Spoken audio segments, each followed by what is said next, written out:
Good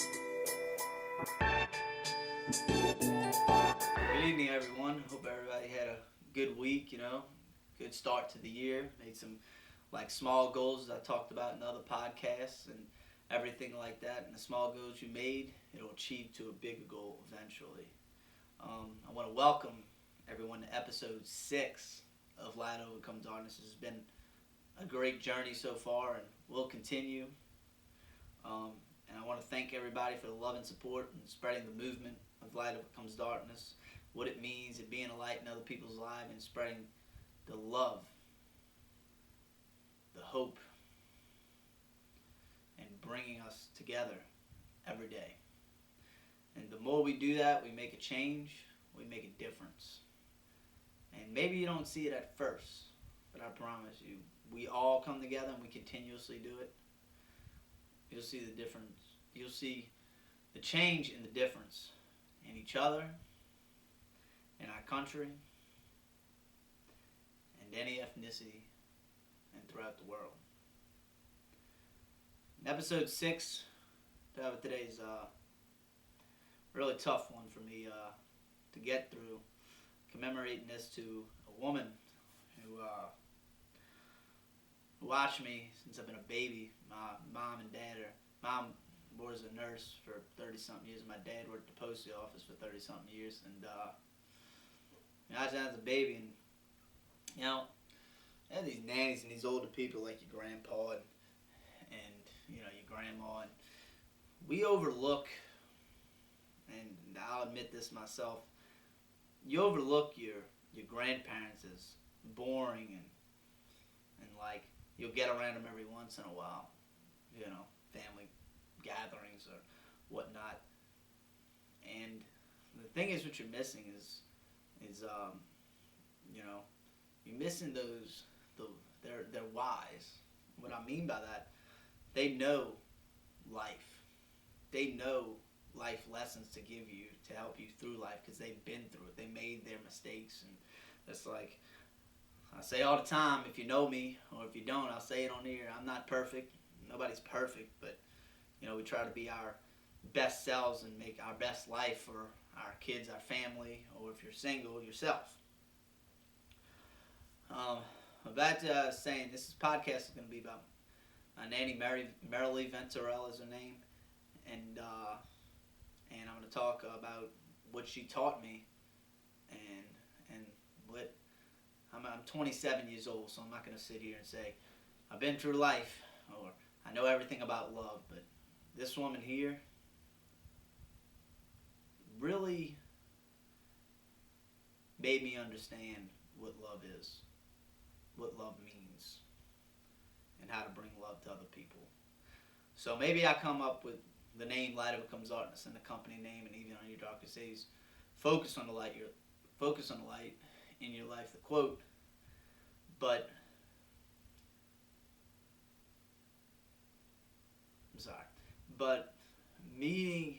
knowing my nanny, this wouldn't have been possible because she's my mom, my dad. She was like a mom to me, and she's the one that taught me what love and how to love other people, because she was the kind of person that showed love in daily life every day. And people could tell you, my papa had to turn his phone off because he was grieving for his wife, which I totally understand. They've been married 55 years. And they just, well, I know my name, my papa is still alive, but two of the people that, I said this at the funeral that I made my speech, that I hope to marry a woman one day that had the love for people in the world and somebody like her. Said at the funeral I was honored and blessed and lucky to have a woman like her and known a woman like her 27 years of my life.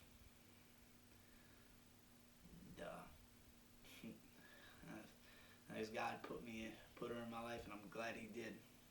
But sad to be able to get back to it. Yeah, she watched me when I was a baby. She used to sell Freezy Pops, and there's candy at the house. And it come from a lot, but it's not even the meaning of it.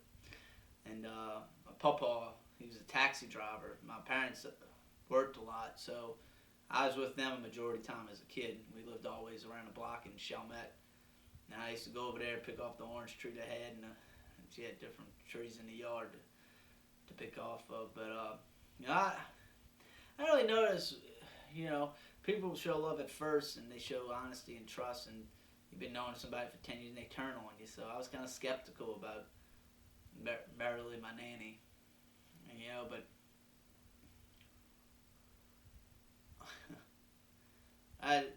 throughout the years, anywhere we go, she made people smile. And, we overlook a smile as a little thing, but it's the little things that count the most, which we overlook or see for a second. It's the moments that are priceless to our lives, our kids, our family. Not only did she show love, she showed kindness. You could be black, white. I've seen my nanny give food and money to people. It ain't about money. She gave shelter to people. And said at the funeral, she was like one person. I'm not saying she was perfect, or none of us are perfect, but she was one person I say closest to a saint that I have ever met in my life. I'm still going through the grieving process of my nanny, even though she wasn't family. It's like a mom to me. She's one of them people that, if you have grandparents like that, don't take them for granted. I'm not saying I did. I went over there every time, and I called my papa and my nanny, see how I was doing all the time. Even when we moved to the North Shore after the hurricane. But when we lived in Chalmette, she was just the most kindest, most giving, most loving person. And when I mean the most loving person, with her, love and kindness didn't have no bounds. Didn't have no stoppage. No matter if she was having a bad day, she would try to make somebody else's better.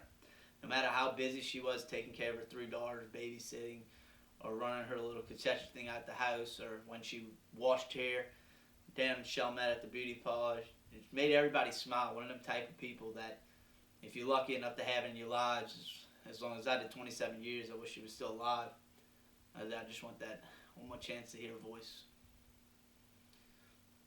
Devastated when I couldn't go see her in the hospital when she was at St. Tammany. She went in with a UTI and got out, and everything was fine. And got back from my Tennessee trip, and then I was going to see her, and then I got a call when I got back saying she was back in the hospital.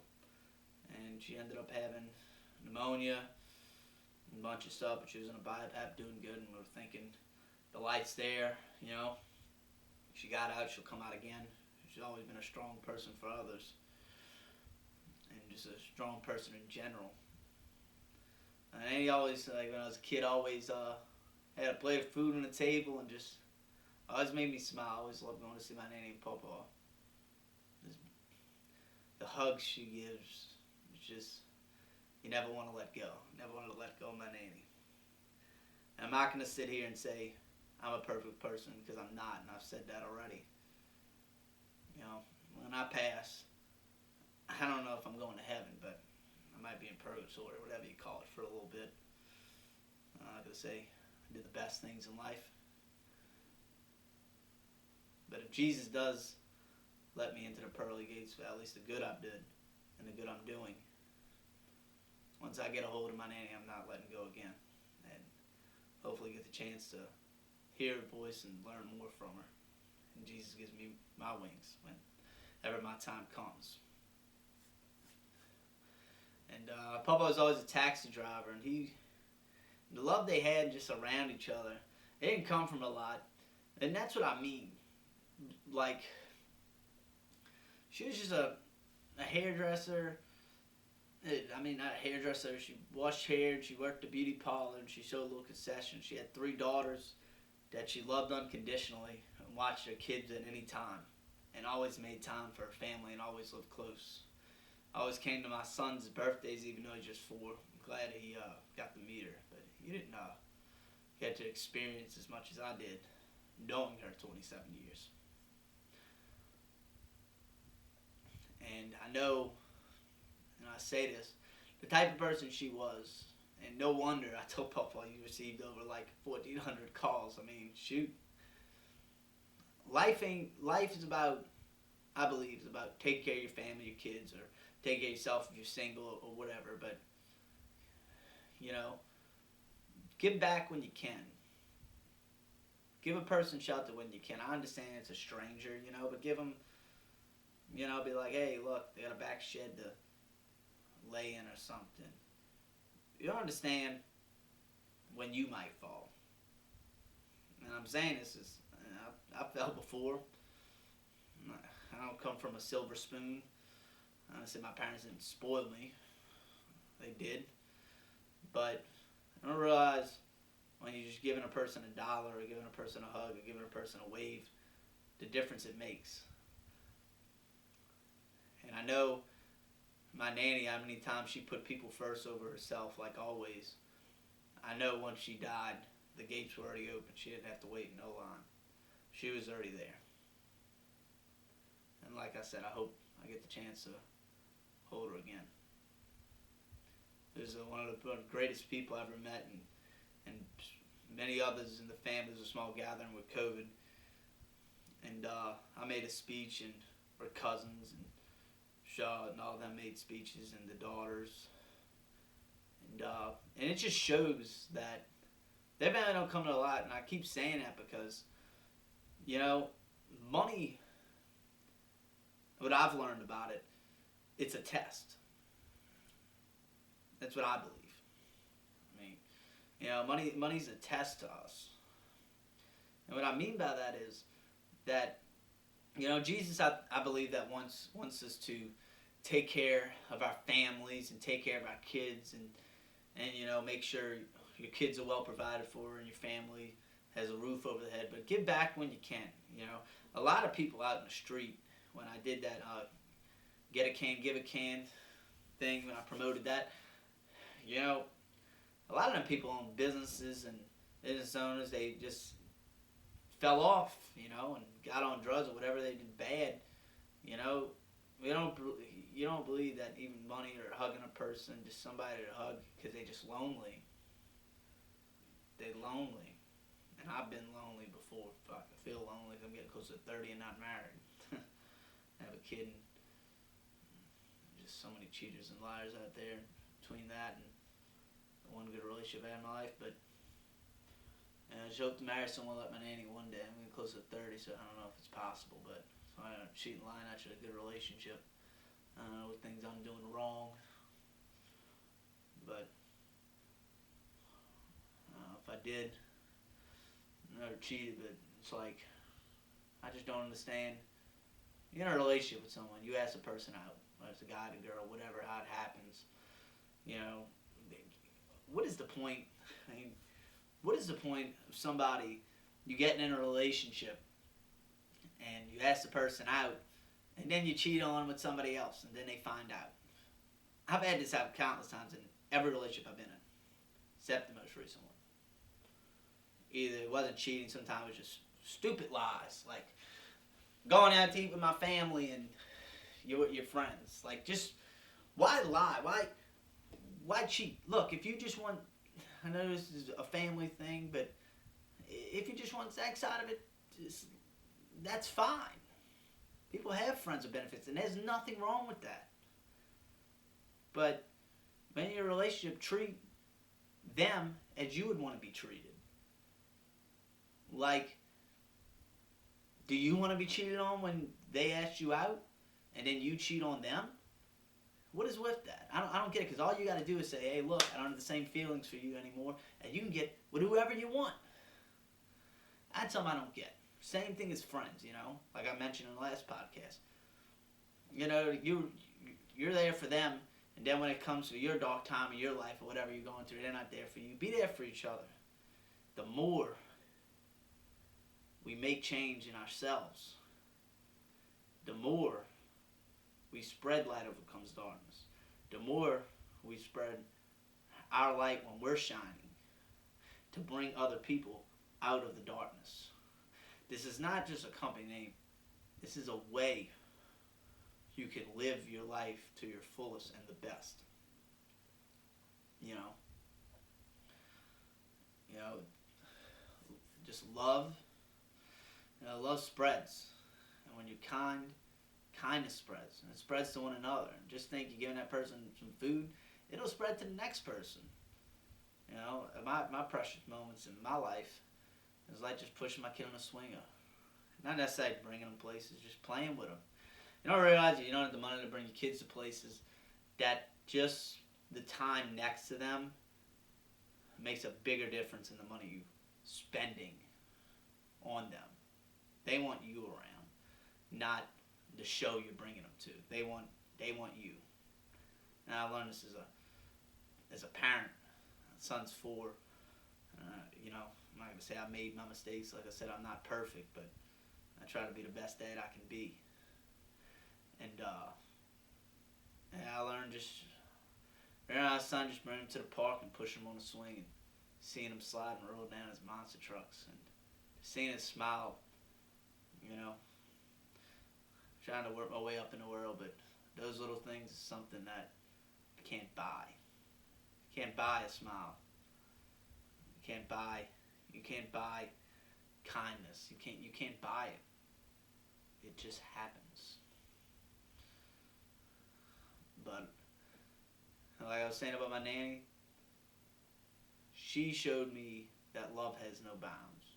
She showed me kindness. And I'm not saying she came up with the name in the quote, but I wouldn't know what love is. And she showed that to me, and I'm glad, I'm honored, like I said, blessed and lucky to have been around and known a person as long as I have, and did, and what she showed me throughout life, and what life is. That, money can buy materialistic things, but love, it's something my nanny showed me, and her name's Marilee Venturella again. My nanny showed me is that, love is, she kind of told me these words here and there, but like I said, I'm 27 years old. I'm not no love guru. What I've been through life, love is something that when you're with a person, you don't even have to be touching each other. Just their presence, just that feeling being around them. You just feel it within yourself. You feel it within each other. You don't even need to be touching. You just feel it. Like when you see that person, you're excited. Like nothing in the world is more exciting than seeing them or being next to them, just talking, not necessarily having sex or doing stuff together or going to this place or this trip. It's just their presence. And that I learned through life, every time, and I fell in love.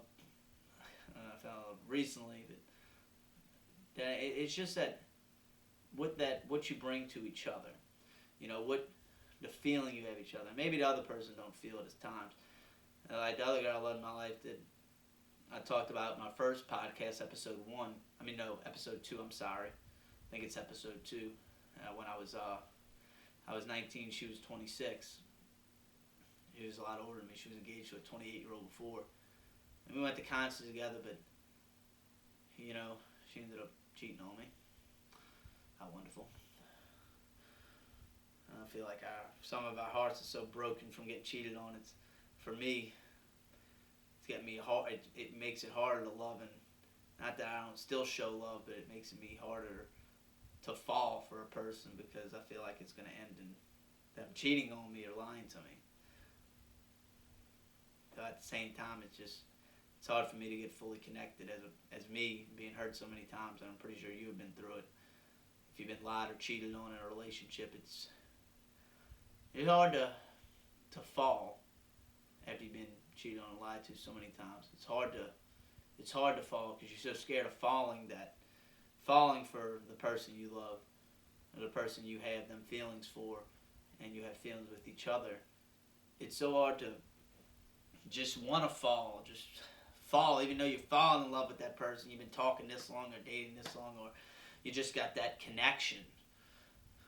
If you've been lied to and cheated on so many times, it's so hard to fall.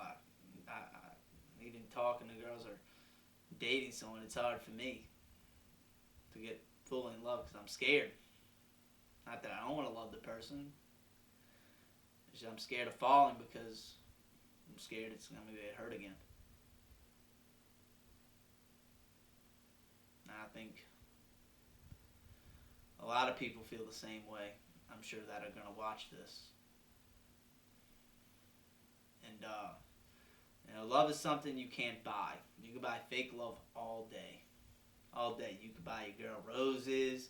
You can buy your girl chocolates for Valentine's Day, or take them out to eat, take them to Tennessee, take them to Colorado, and everything. Them things are materialistic. Like I said, I'm 27-year-old, not a love guru, but what I learned about love so far, it's the way you feel around that person and the connection y'all have if y'all are fully invested in each other. It's not necessarily the money you can buy. It's you respecting that person, you loving that person, and being there for each other at your highs and lows in each other's lives. In a relationship, I got too busy between new business and just work, because I work full time at the post office, that I think what happened, I didn't put in time as much as I wanted to, because I didn't have the time. I still don't have time to really hang out with my friends. Maybe one night a week, or I don't do it because I'm too damn tired. But like I said, I started this company to spread love and kindness and help people overcome the darkness and see the light in themselves. I made money off of this company. I make money, but it ain't even about that. Because the biggest thing you can do in life, like I said, my 2 role models in episode 5, if you watch it. Oh, it was episode 4. No, I think it was episode 4. Sorry. And 2 role models, Martin Luther King and John Lennon. John Lennon did it through music. John Lennon wrote songs. If you ever listen to the song Imagine, he talks about like all the people and like just how if we didn't have money, we didn't have that. And he taught me a lot.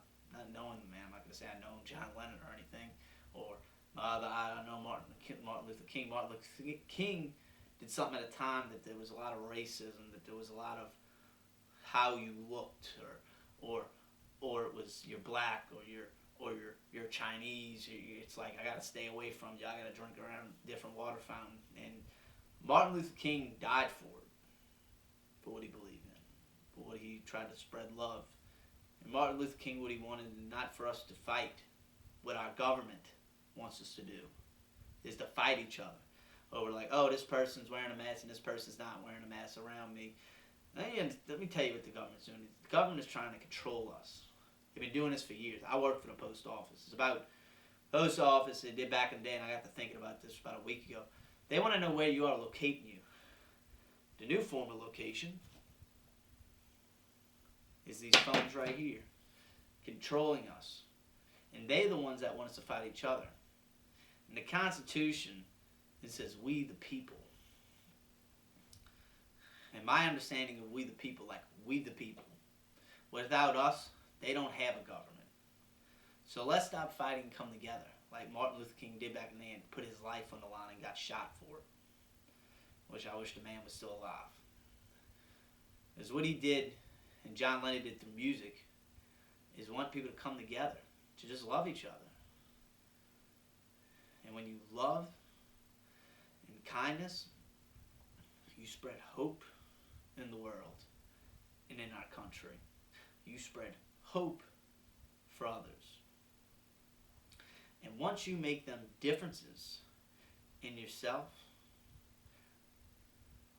you make a change. And you make something that'll spread like wildfire.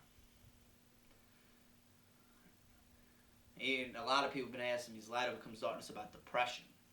Yes, it is about depression. If you go on my website, it says we all have dark days, dark months, and dark years. But if we focus on the light in our life, the day don't seem as dark. We can get through anything together. Like I said, the last 4 words are the biggest thing. We can get through anything together. This is the biggest thing about the paragraph, the little paragraph I have on the site. And even on your darkest days, focus on the light in your life. Because we all have those dark days. We all have those dark months. We all have them dark years. We all do.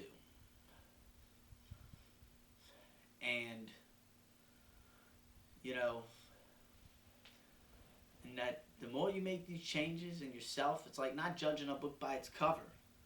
You don't realize that different people I met of a different color, of a different ethnicity, what they bring and who they are, or what they've been through and they bring to the world. We all bring different things to the world. We all have our different talents. Like I said, I'm no computer guru, I'm not no mechanic, I'm not good with cars, but I did sales, I'm pretty good with that. You know, I worked in restaurants, I worked in grocery stores, I worked at Lakeview Medical Center, and I saw a lot of people with depression, and I've been through my own depression. I worked at Lakeview for about 4 years, and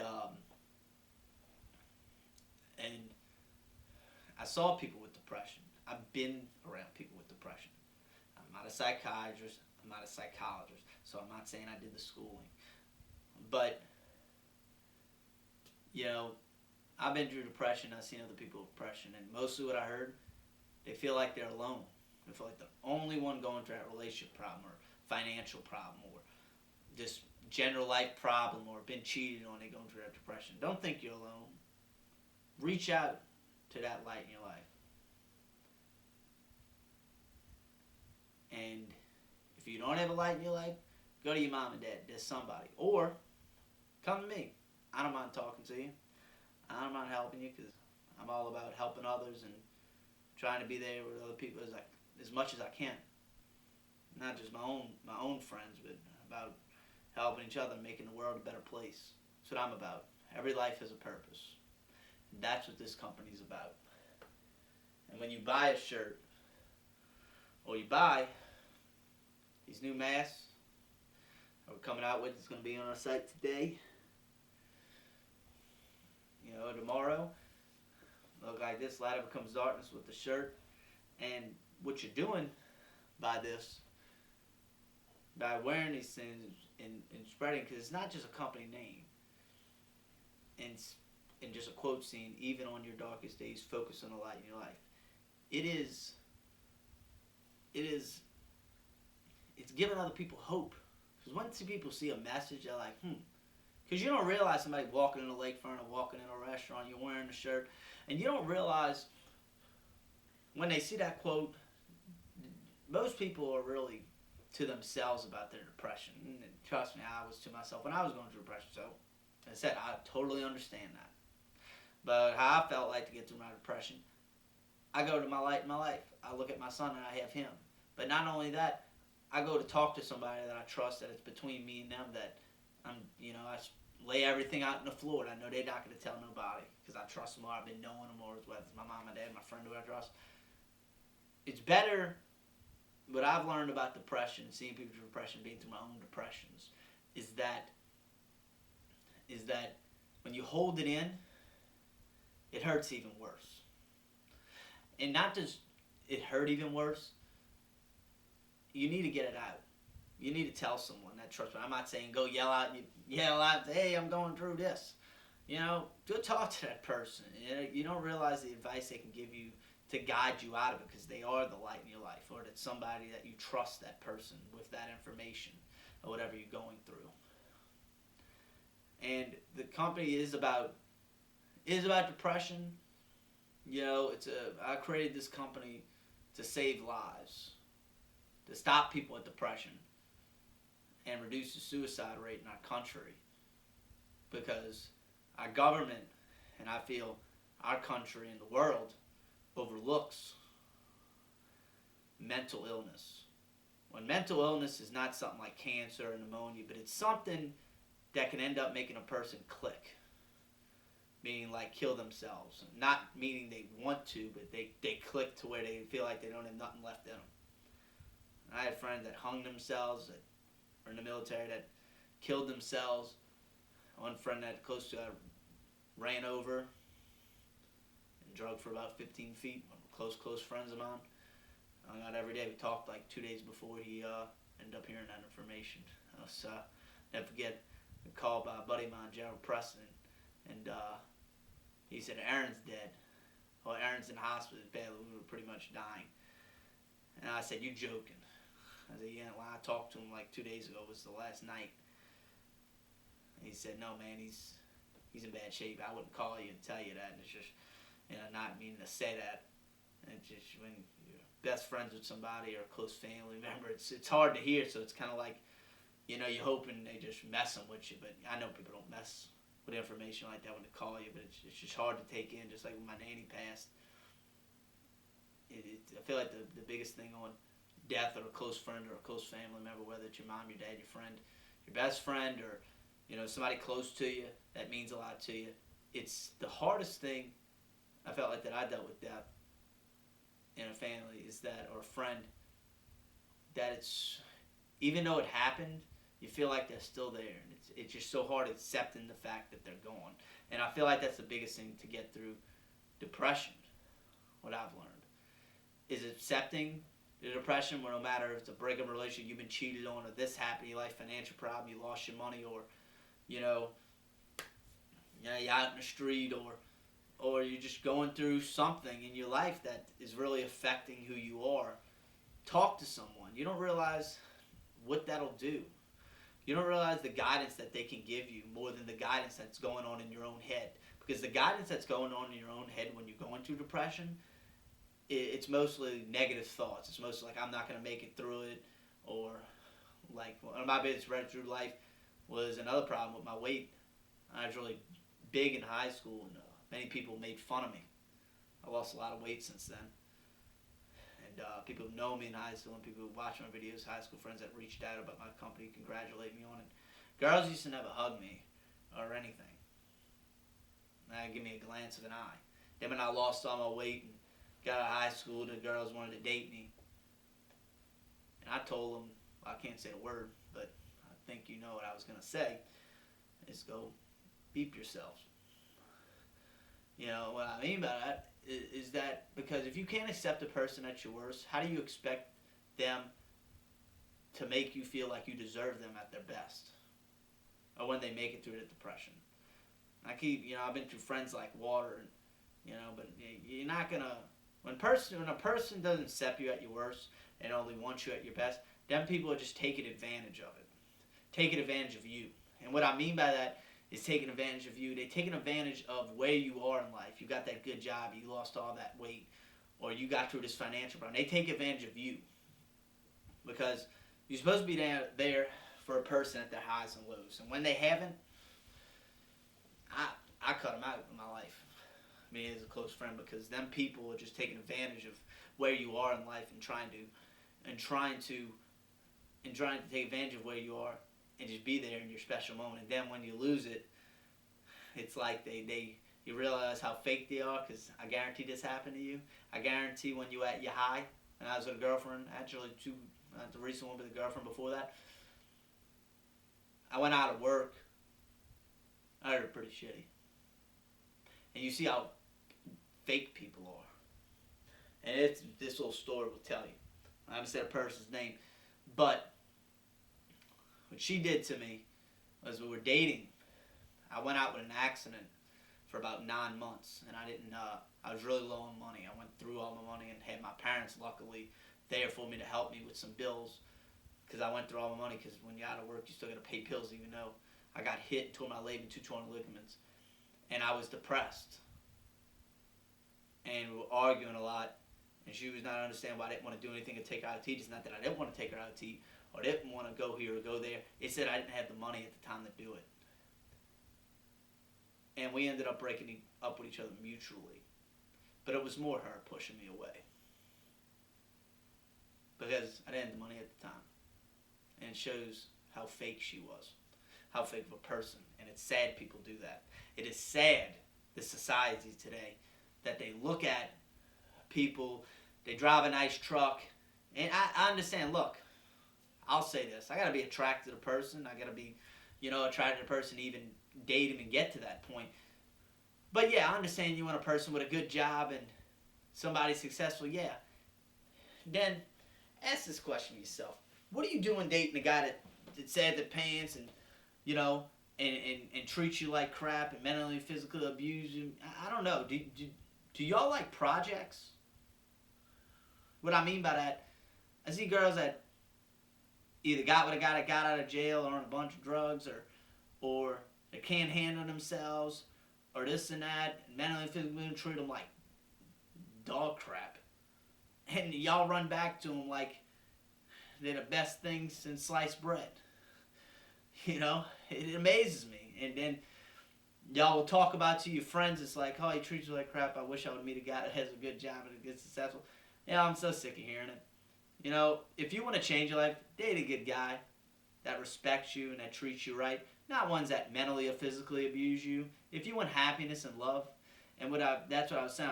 I'm still talking about love. Love is something that, you want a guy that's successful, you want a guy you're attracted to, or if you're a guy, you want a girl you're attracted to, and that you grow on that connection within each other. But, and you want a guy that has a good job, or, the guy wants a girl that has a good job or going somewhere, going to school. Like, I have my friends with benefits, but, anytime I date a girl, they either go to school or they have a job. Not necessarily a doctor or a nurse or this or that. I dated girls that were waitresses, but it's not about money for me. Love is something that you can't see, that you can feel. And it's like when you touch that person, when you kiss that person, it's like you don't want to stop kissing them. You don't want to stop having them by your side, even though you're not kissing, not touching each other, just being in their presence and talking and just spending that quality time together. That's like my son, man. It's totally priceless. And the same thing goes in a relationship when you're with a person.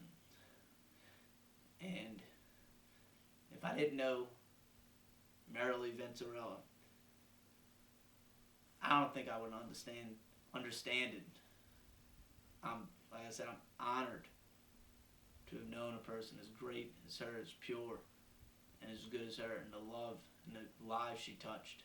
That's why my papa received 1,400 calls, because she made an effect on people that, even though you hated people, you didn't hate my nanny, the people who've known her, and the people who are going to be watching this video, that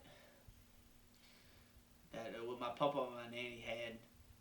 And I know my papa's having a rough time. I mean, somebody you've been married to 55 years and seen each other every day, and then all of a sudden they're gone. It's hard to accept that reality. Same with a loved one, but somebody you've been married and had the love my nanny and my papa had, and I'm sure she still does in heaven and he does on earth.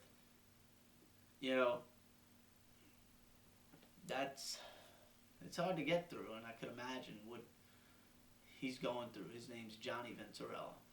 And, I just hope the love they have with each other, they didn't come from a lot, like I said. She just raised daughters and just loved people. Took care of her daughters, grandkids, and always was there for them. And even though I was in family, she always called me and always had time to talk to me, which is amazing. A person that is busy as her, that she was, just being around people and just taking care of her family, taking care of herself, taking care of her, helping Papa when he came home from work, having my dinner cooked. It's just some little things, and sitting across the table and just looking at each other and eating a quality dinner. You don't realize how those little things build into something bigger in a relationship. No wonder they had love for 55 years, and I mean love that anybody would want to see and want to have. And without my nanny,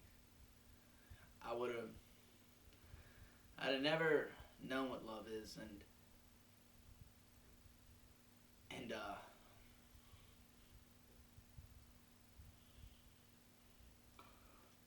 take a minute of silence, remembering my nanny and the legacy she brought to the world, and how she put others first before herself. Like I said, I know the pearly gates are open. I love you. I wish you were still here. And we will take a moment of silence in this video for about a minute.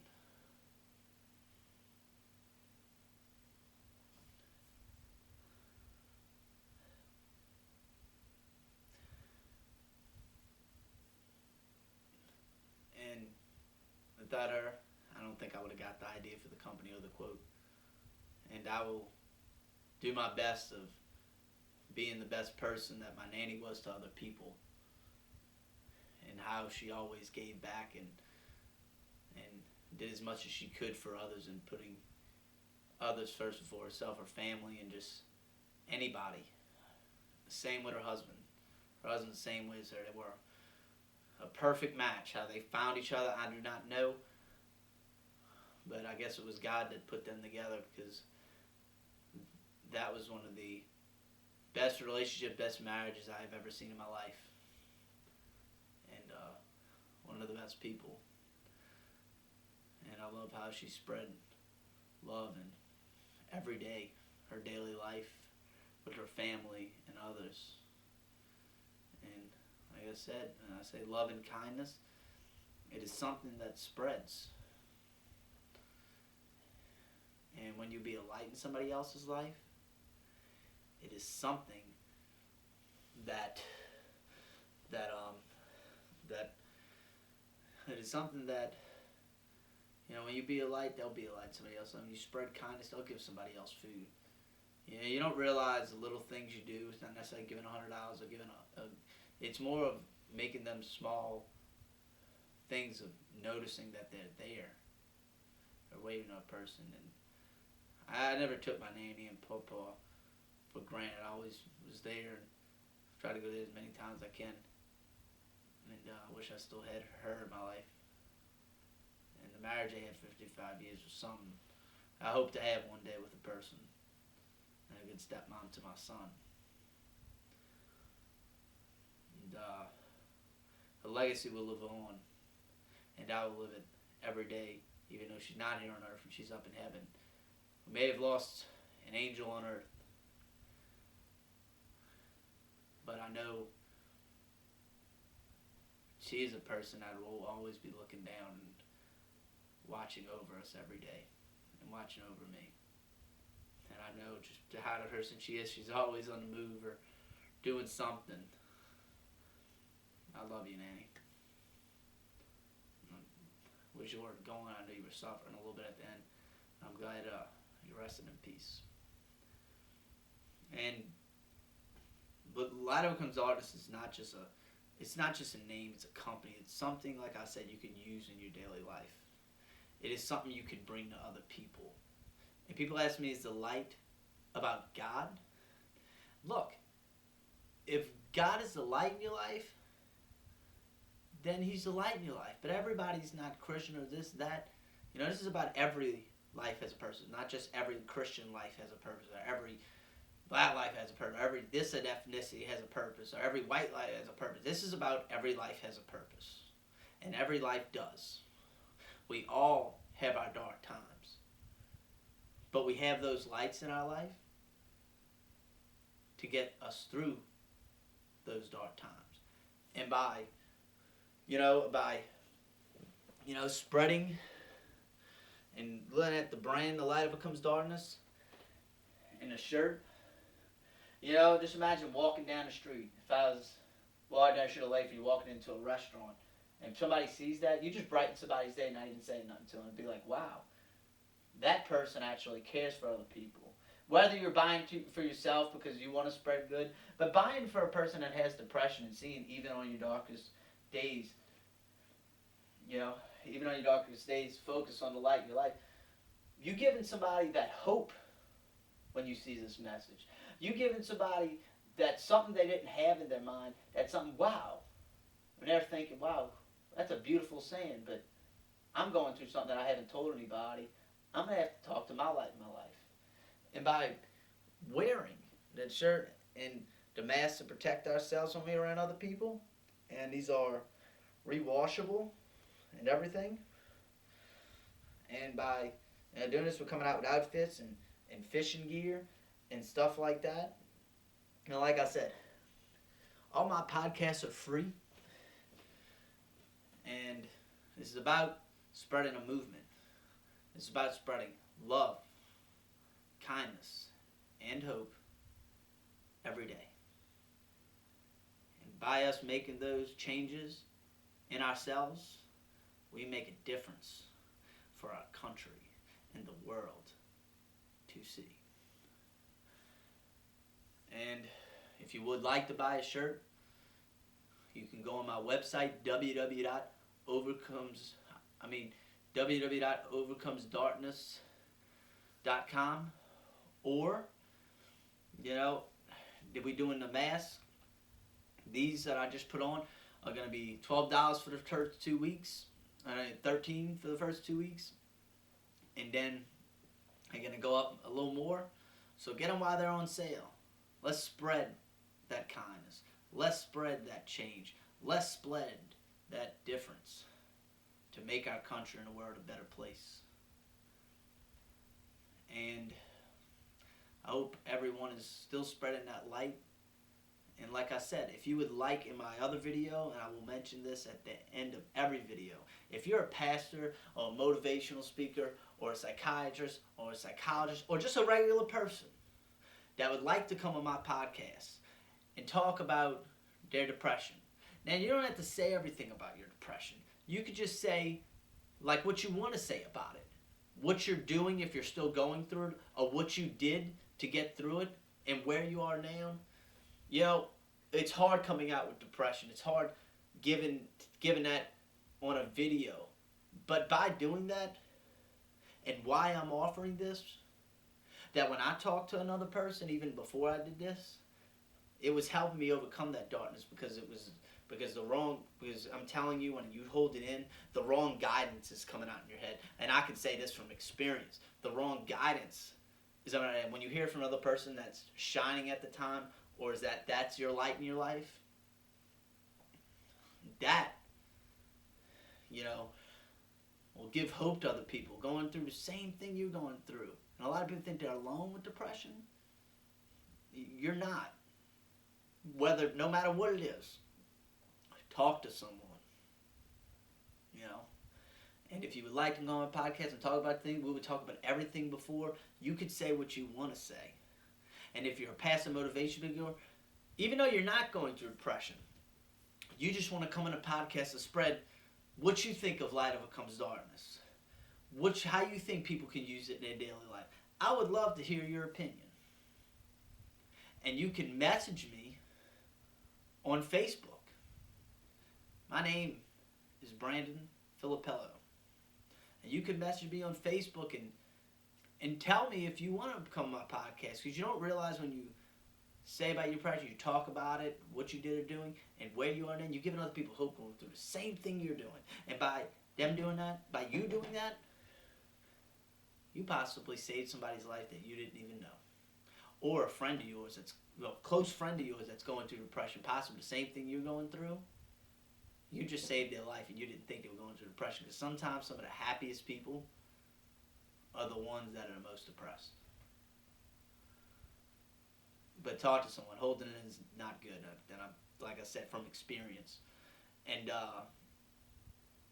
it's like I don't want to end this because it's commemorated to my nanny. I'm sorry. But like I said, Light Overcomes Darkness is not about it. The main thing for me is saving lives and stop people with depression. But this company is a movement. Light Overcomes Darkness. You can use in your daily life. It's about being a light, helping people overcome their darkness at their dark times, and being a light in other people's lives, spreading love, kindness. And when we do those things, we spread hope. I hope everyone has a good rest of the week. I hope your family's doing well. Everybody in our country is doing well. And I wish the best for our country and everyone in their daily lives. And if you would like to come on, like I said, come on. And thank you for joining me for episode 6. Have a good day.